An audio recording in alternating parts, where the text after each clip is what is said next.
આપણી આખી દુનિયા જે એક ચીજ પર ચાલે છે એ છે વીજળી. પણ શું ક્યારેય એવું વિચાર્યું છે કે આ વીજળી આવી ક્યાંથી, એની શોધ થઈ કેવી રીતે?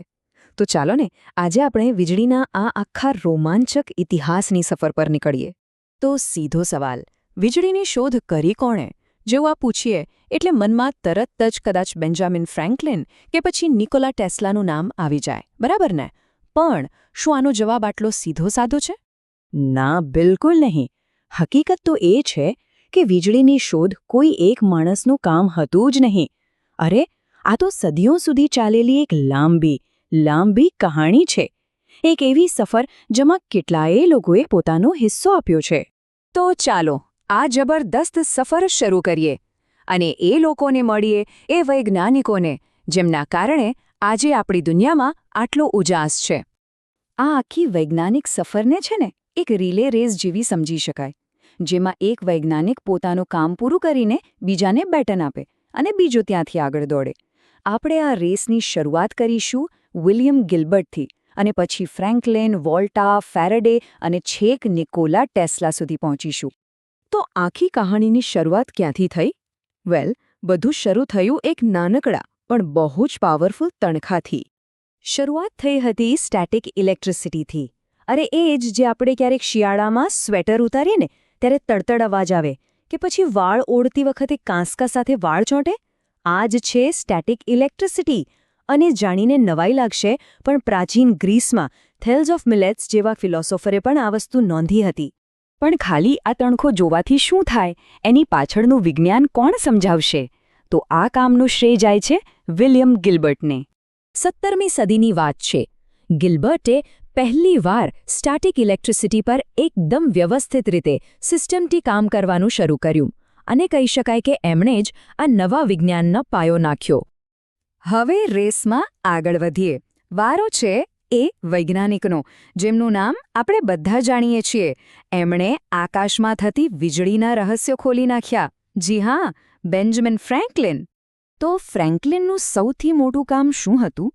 એમણે એક બહુ જ મોટી વાત સાબિત કરી કે પેલી જે આકાશમાં ગાજવીજ સાથે ભયંકર વીજળી થાય છે ને, અને આપણે જે પેલા નાના તણખા એટલે કે સ્ટેટિક ઇલેક્ટ્રિસિટીની વાત કરી, એ બંને અલગ નથી, બંને એક જ છે.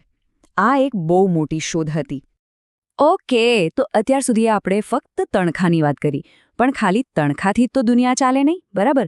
હવે સમય હતો એ વીજળીને એક પ્રવાહમાં, એક કરંટમાં વહેતી કરવાનો. અને સાચું કહું ને તો અહીંથી જ આખી વાર્તા એકદમ રોમાંચક બની જાય છે. અને આ ક્રાંતિ કોણ લાવ્યું ખબર છે? ઇટલીના એક વૈજ્ઞાનિક જેનું નામ હતું એલેસાન્ડ્રો વોલ્ટા. વાત છે વર્ષ 1800ની. વોલ્ટાએ કંઈક એવું બનાવ્યું જેણે દુનિયા બદલી નાખી. એમણે બનાવી દુનિયાની પહેલી બેટરી, જેને વોલ્ટેઇક પાઇલ તરીકે ઓળખવામાં આવે છે.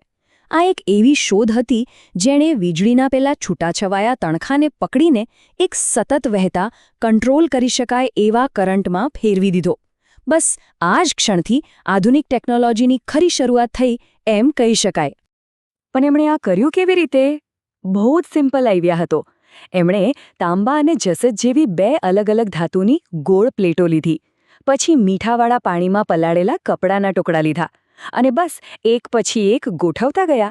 ધાતુ, ભીનું કપડું, બીજી ધાતુ, ભીનું કપડું, અને બૂમ! ચમત્કાર જ થઈ ગયો. દુનિયાનો પહેલો સ્થિર ઇલેક્ટ્રિક કરંટ વહેવા લાગ્યો.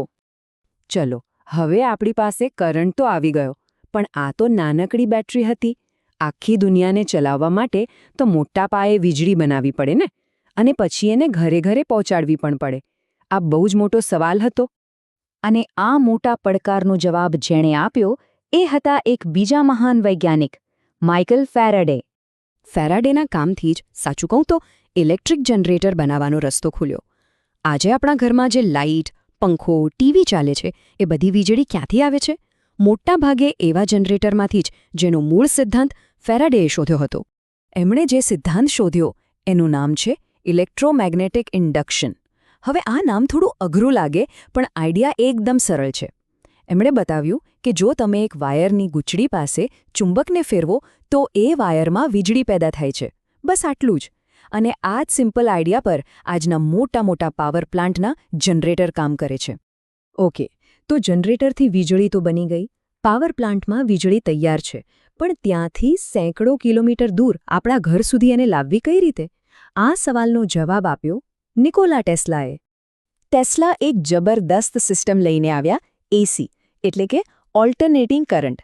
હવે આમાં શું થાય કે વીજળીનો પ્રવાહ સીધો એક જ દિશામાં જવાને બદલે આગળ પાછળ એમ વહે.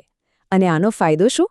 ફાયદો એ કે તેને બહુ જ લાંબા અંતર સુધી બહુ ઓછા નુકસાન સાથે મોકલી શકાય છે. આજે આખી દુનિયામાં વીજળી પહોંચાડવા માટે આ જ સિસ્ટમ વપરાય છે. અરે, જ્યારે પણ આપણે આપણો ફોન ચાર્જિંગમાં મૂકીએ છીએ ને, ત્યારે આપણે ટેસ્લાના આ જ બ્રિલિયન્ટ આઈડિયાનો ઉપયોગ કરી રહ્યા હોઈએ છીએ. તો આ હતી વીજળીના ઇતિહાસની આખી કહાણી, એક અદ્ભુત સફર, ખરું ને? પણ આ તો ભૂતકાળની વાત થઈ. હવે ભવિષ્યનું શું? આ આખી વાર્તાનો સાર કદાચ એક જ વાક્યમાં આપી શકાય: વૈજ્ઞાનિક પ્રગતિ એ સદીઓથી ચાલતી એક રિલે રેસ છે. આનો સીધો મતલબ એ છે કે વીજળીની આખી કહાણી કોઈ એક હીરોએ નથી લખી. આ તો ઘણા બધા લોકોની મહેનતનું પરિણામ છે. એક એવી ટીમવર્કની જીત છે જ્યાં દરેક વૈજ્ઞાનિકે પોતાનાથી આગળના વૈજ્ઞાનિકના કામ પર ઇમારત ચણી છે. તો આ સફર આપણને વીજળીના આજના આધુનિક યુગ સુધી લઈ આવી. પણ આ રેસ હજી પૂરી નથી થઈ. હવે આપણે એ વિચારવાનું છે કે આવનારા સમયમાં આપણી દુનિયાને ચલાવવા માટે ઊર્જાનો આગામી મોટો સ્ત્રોત કયો હશે? શું એ સોલાર એનર્જી હશે, કે પછી ન્યુક્લિયર એનર્જી, કે પછી કંઈક બીજું જ? આનો જવાબ તો ભવિષ્ય જ આપશે.